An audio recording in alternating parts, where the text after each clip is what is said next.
Thank you, Simon. Good afternoon, everybody. Let me start with the question itself. How many of you here in this room believe that technology has transformed learning in this country? Has transformed. Has made a difference. Has made a difference. I want to see your hands again. Has it made a difference?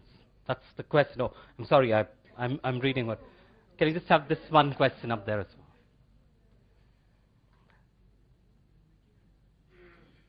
The question is, how could we harness the potential of technology to transform teaching and learning? And my question was, has technology transformed the teaching and learning in this country? How many of you believe it has? Put up your hands, please. Right. Here goes. 500 years ago, it so happened that the church was challenged. Challenged by the printing press. It took 4 or 5 years for a sage to sit down and write a Bible. And any big town could boast of probably one Bible. And the custodian of the Bible was the one who decided to decipher it in a manner that they normally pleased. And at times it was perspectives that were given out to society. The printing press came about, and you had Bibles by not the dozens, by the hundreds. And when people started getting access directly to the information available, they protested. And we today call that whole process, and there's a group of Christianity called Protestants. Yesterday, I was at the India International Center, a book being launched by Ananya Bajpai about revolutionary reformists in this country, talking about how Gandhi and Nehru and Tagore and Ambedkar and how they were all such brilliant thinkers. And they had a blame that was put on the educational system that has failed to bring out another crop of thinkers like that. I walked into this government school. I work with the BBMP, that's the Bruhat Bengaluru Municipal Mahanagara Palike, that's the Municipal Corporation School. I walked into the school, and Bangalore is, remember, the IT capital, very proud of it. And this is in the heart of the city, and the school is in between MG Road and Commercial Street. Third set of new computers. When I checked with the principal, he said that, every year they come for an audit, and they want to see how the infrastructure is kept. If you don't use it, the infrastructure is spick and span, right? Here's a school owner from Varanasi. I wouldn't want to name the school. His discussion with me, this was after we went and visited the Harishchandra Ghat. This was around a month ago, right, and seeing the Maha Aarti that was happening. And over dinner, while we were discussing, he's talking about having spent more than 4.5 crores in the past 6 years on technology and education, and realizing that not a lot has changed. It hurts. He's a private entrepreneur. He feels it hurts me that I'm charging my parents 4 times the fees that I did 6 years ago today, and yet I somehow believe that my teachers are not able to deliver half as well. On the other hand, I know of a parent who wrote to me a few years ago. We studied together chemical engineering in Bangalore. He wrote me a mail, and he said that my child is using a lot of apps. She's 4.5. A lot of apps on my iPad. Can you suggest a way that, do you think in her school she's using a smart class? Is there any content that I can teach her in my house? The point that I'm trying to connect with all of this, everyone seems to be talking about education. And in the past decade, we were made to believe that technology has an answer to some of these key questions that's going to bring about accessibility, that's going to improve quality. And when I asked myself this question, there is a huge gray area when it comes to technology in education. Whenever we're talking about technology in education, and when I asked you this question, you answered that question from a perspective of technology in a classroom, not necessarily technology in a school. When you look at technology in education, I think we need to bring a very distinct difference between the two. You have a technology in a school, and you have technology in a classroom. Now let's look at these two in isolation.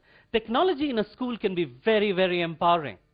One of the biggest challenges for teachers is the mundane things that they need to do.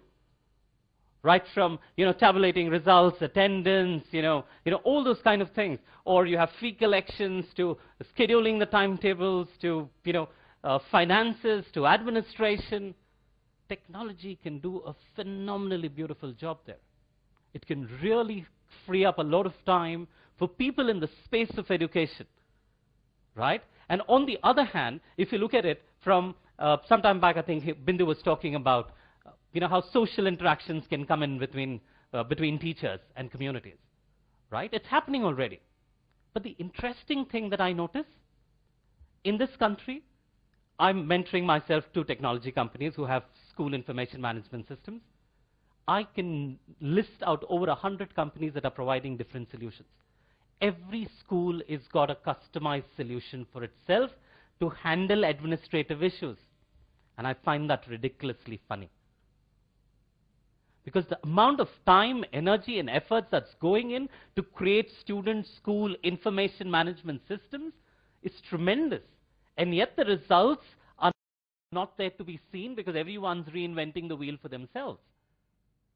There's a beautiful case. I'm totally convinced.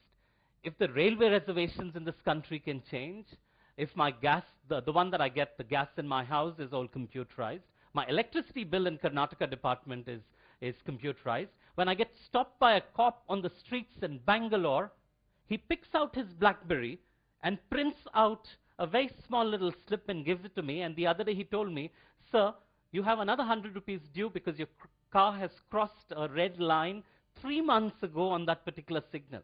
And that was recorded in his data management system. If it can help the cops, if it can help the railway reservations, it really does help our schools. But what am I talking about is not technology in a classroom. I'm talking about technology in a school.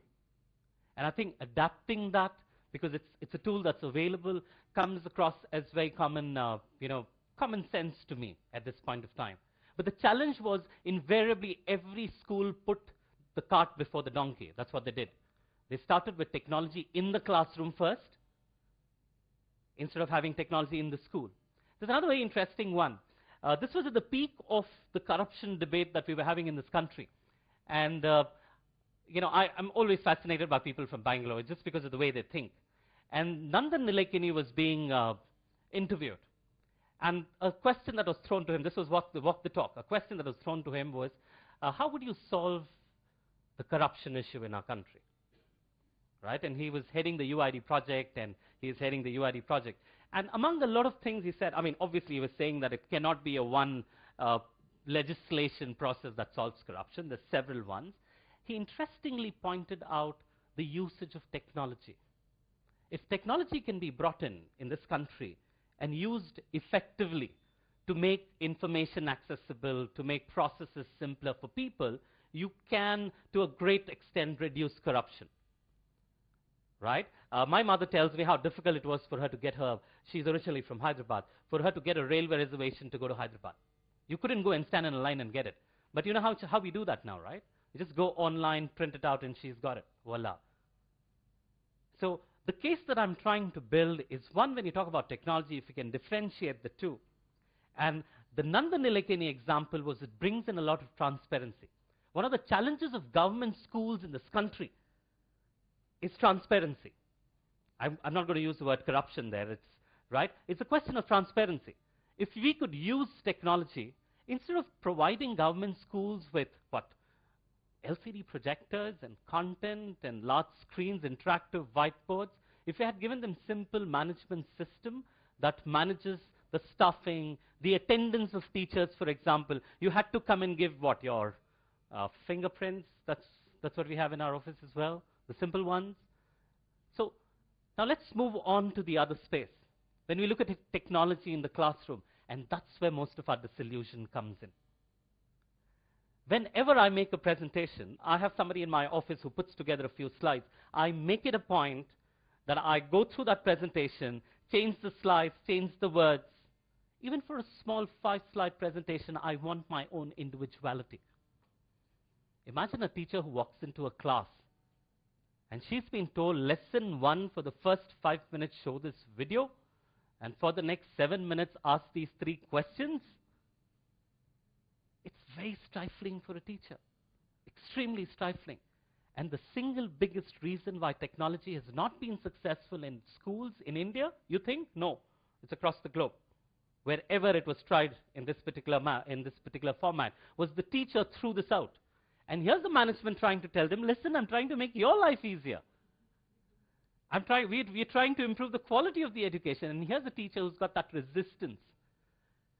Now, if you dig a little deeper, who's developed the content? You get some very, very exciting and interesting people who've been developing content. Right? And, without being very biased, it's very rarely do you have people who are very good teachers developing that content. Because the good teachers, to be good, did not use technology. So they generally averse to the whole idea. But on the other hand, if you have to engage a child today with any of the concepts that we're teaching them through the textbooks, it's so fascinating for me to walk into the heart in a 3D classroom, to see the aorta and to see the blue blood and the red blood being pumped, and I can actually see it in a 3-dimensional classroom, because that's what technology can enable that to happen. Will that child forget it in his lifetime? Never. For all you know, you would have had just a doctor that germinated in that 3D classroom because of seeing the heart. Technology has its phenomenal usages. I think what we did in this country, if I have to look at it from a macro level, is we brought in technology into a classroom before bringing technology into a school, force-fitted ready-made solutions with the teacher. So I'm going to stop here, all right, take back, because I have some very exciting panelists this afternoon who are going to be sharing with us their experiences with dabbling with technology, all right. To begin with, let me introduce you to Ritu Dangwal, who heads the research wing of the Hole in the Wall. We're all very proud of that project, and we've all heard wonderful things about it. She's a senior research consultant at the NIIT. She's currently engaged in a relatively interesting international research project for the Hole in the Wall education in Bhutan, Central Africa, and Liberia. She has expertise in steering research in urban slums, rural areas. She did mention that a while ago. She's traveled the length and breadth of the country. So without much ado, ladies and gentlemen, Dr. Ritu Dangwal.